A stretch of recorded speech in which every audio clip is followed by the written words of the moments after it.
Producer Nick tells me we have some new questions and I am excited to answer them. Let's get stuck in. Question number 1 from Producer Nick. My question to you, sir, what's one thing that you know now that you wish you knew back when you first started on this crazy startup journey with MEDDPICC? What's one thing I wish I knew? There's a few, because I've been reflecting on this lately. I think there's one thing that I think, in terms of answering this question, with the most value for everybody, not just people that are starting businesses, but everybody who is considering working with any business, is that I think we naturally give much more credit to businesses for how far along they are, how well they do things. And in context of a startup, in context of the people we sell to, I just assumed that everyone else had it all figured out. And the further we go, the more people we talk to, the more you realize that nobody is anywhere near having it figured out.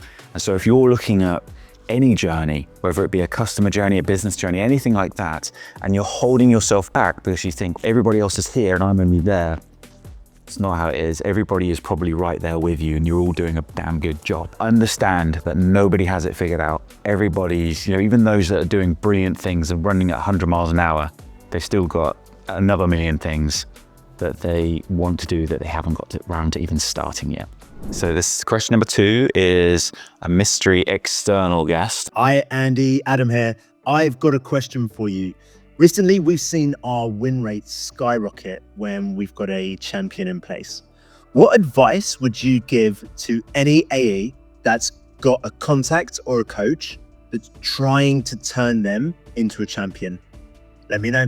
Thanks. Good question, Adam. So the question is, they've seen win rates skyrocket, good word, because of having a champion, which would be everybody's experience. So how do they turn more contacts and coaches into champions? And for those that don't know our definitions there, we say that anybody you meet is a contact, and what we want to do is evolve them, if we can, to being champions. And the difference between a contact and a champion is a champion has 3 traits. They have power and influence. They're selling internally for you and have a vested interest in your success. A coach is somebody that has 1 or 2 of those traits. So a contact, we haven't discovered whether they've got any. If we discover they have 1 or 2, they can be a coach. And if they have all 3, they are a champion. So what we're trying to do is evolve, people into being a champion. Now, the one thing to say is there is a kind of non-negotiable on this, which is power and influence. It's unlikely that if the person we meet, we deem them not to have power and influence, that we can change that. Because it's how they're seen in the organization. It's the power, the influence they have inside of their own organization. Now, the only caveat to that is if we have some really, really powerful angles, value that we can inspire that person to become, in this sense, powerful and influential, but it's unlikely.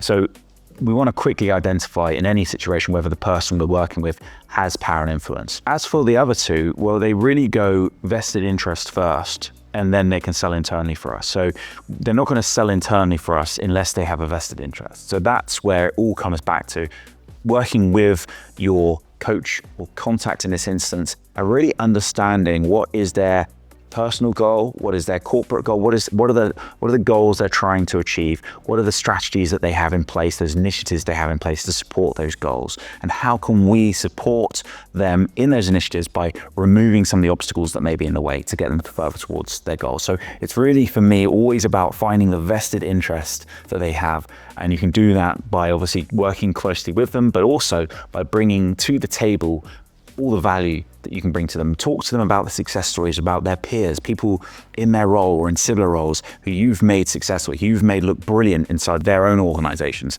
Those are the stories that will really pique that person's interest. They'll want to be your champion then. That's what will inspire them to have the vested interest for your success, and then they'll start selling internally for you and using that power and influence to make it even more effective. Question number 3, Olivia Dean says, throw to Nick. So this one came up in what I thought was an absolutely brilliant webinar that we did, MEDDPICC for CS. In a deal, if staff are changing or your champion moves on, where do you go from there? If you have a true champion and they move on, well, the first thing to say is whether, in context of the question, whether it's an existing customer or a prospective customer, and you're your champion, then it shouldn't be a surprise to you. You shouldn't just sort of get, a bounce back on their email or something like that, because by nature of being a champion, they should have let you know.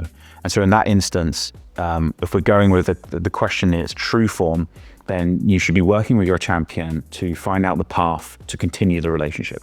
So you will need to understand, who is their replacement?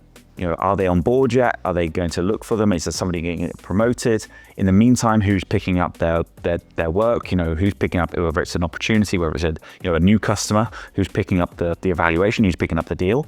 If it's an existing customer, who is going to be responsible for the relationship in the meantime? And then I think this is why it's so important to have stakeholders mapped out, but also to have, of course, that engagement with the economic buyer, because in the absence of your champion now, you can actually have a great reason to engage the economic buyer. And this comes back to the power of having experience and tenure in your role, where you can actually approach that economic buyer and say, heard that Sarah is leaving.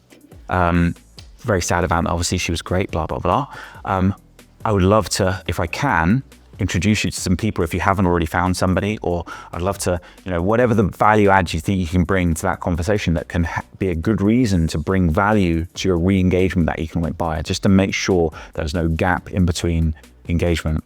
And that way, what better way to have, okay, so it's sad you've lost a champion, but potentially the new champion coming in is not going to only be somebody that you recommend for the role, by virtue is probably another champion for you, but they're then going to have a real advocacy for you because you're going to be the person that introduced them to their new role. So it's like a good way of turning a challenge into a positive. So much of what I've just said there is isn't an ideal world and things going your way, but if it isn't that way, it all comes back to the importance of having more than one contact, more than one stakeholder, and having that mapped out so that, if somebody's unwell, if somebody leaves the company, if anything happens, you've got other stakeholders you can engage with. Next question is from Lewis, where I think, Nick, you're going to read this one out.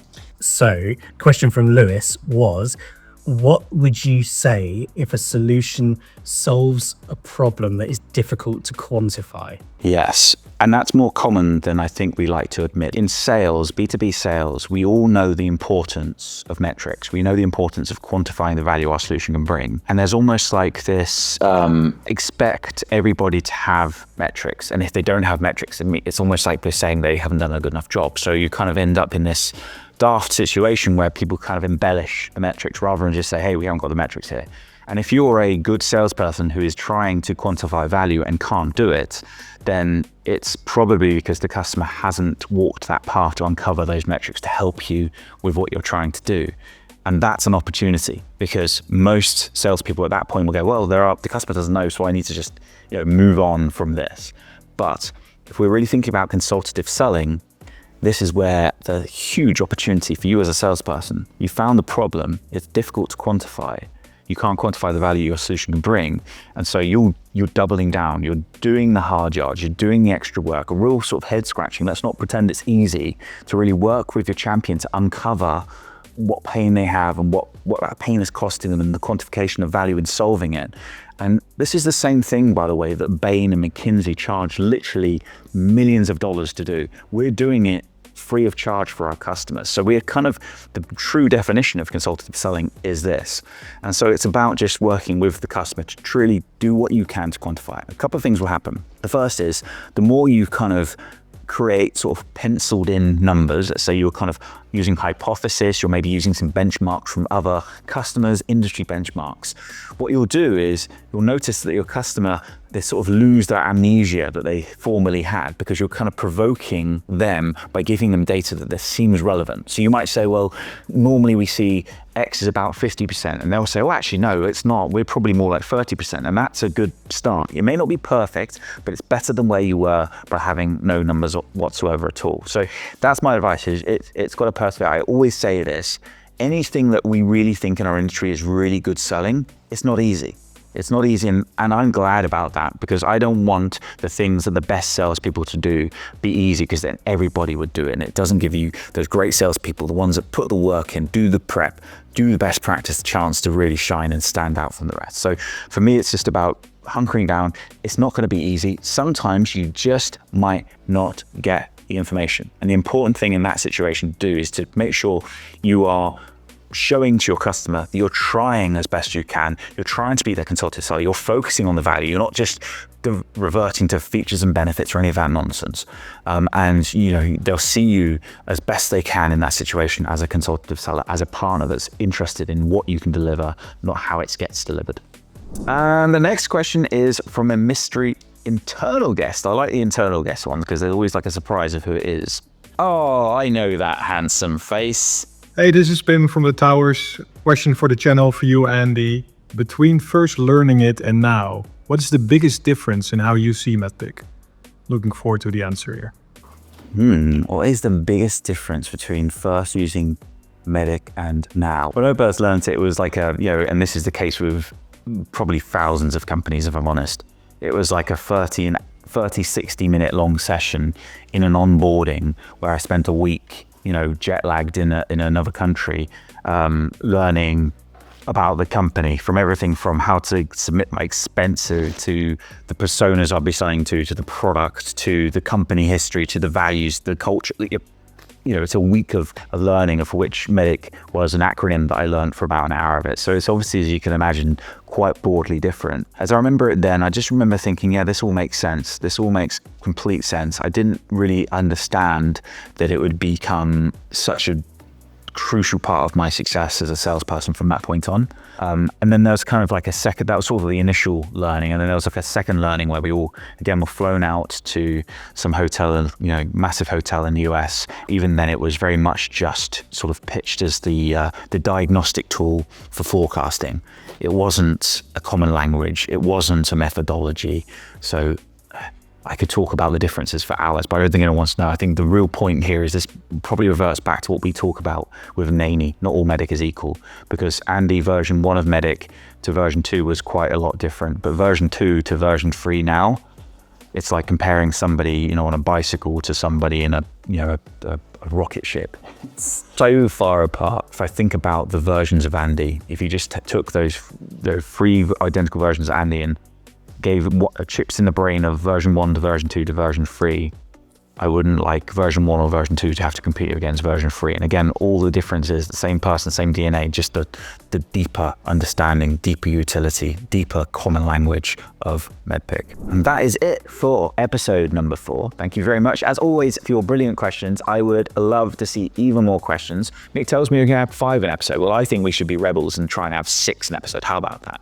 Best place to ask the questions is in the comments just down below. So I look forward to reading them and hearing from you very soon. And if you're a little bit shy about that, you can always get me on LinkedIn. See you soon, and may your champions be strong.